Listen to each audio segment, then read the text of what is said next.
अब यहां पर एक सवाल आपके मन में आएगा कि ऐसा आखिर क्या हुआ कि हजारों सालों बाद यह ज्वालामुखी एकदम से फट गया। तो इसके पीछे छुपी है दोस्तों एक बड़ी ही दिलचस्प कहानी अफ्रीकन कॉन्टिनेंट के दो हिस्सों में टूटने की।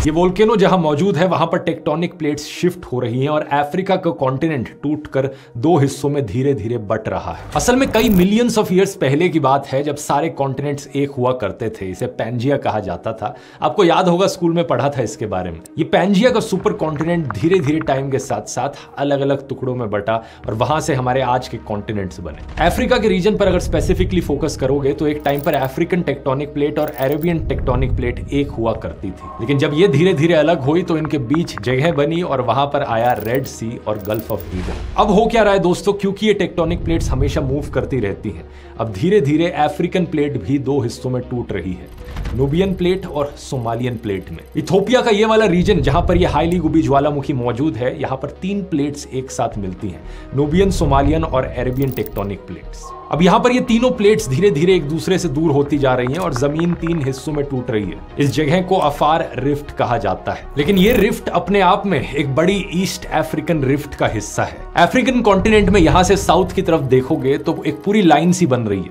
करीब 6000 किलोमीटर लंबी लाइन जो रेड सी से होते हुए इथोपिया, कीनिया, टांजानिया, मालवी और मोजाम्बिक तक जा रही है। यही वो लाइन है दोस्तों जिस जगह से अफ्रीकन कॉन्टिनेंट के टूटकर दो हिस्से होंगे आने वाले समय में। अब यहां पर जब मैं आने वाले समय की बात कर रहा हूं तो जियोलॉजिकल टाइम स्केल की बात हो रही है, तो इंसानों के पर्सपेक्टिव से फिर भी बहुत लंबा समय है। ये पूरा बंटवारा होने में साइंटिस्ट का मानना है 5 से 10 मिलियन ईयर्स का समय लग सकता है, क्योंकि ये दोनों कॉन्टिनेंटल प्लेट्स एक दूसरे से धीरे धीरे दूर जा रही हैं 2 से 5 सेंटीमीटर पर ईयर के रेट से।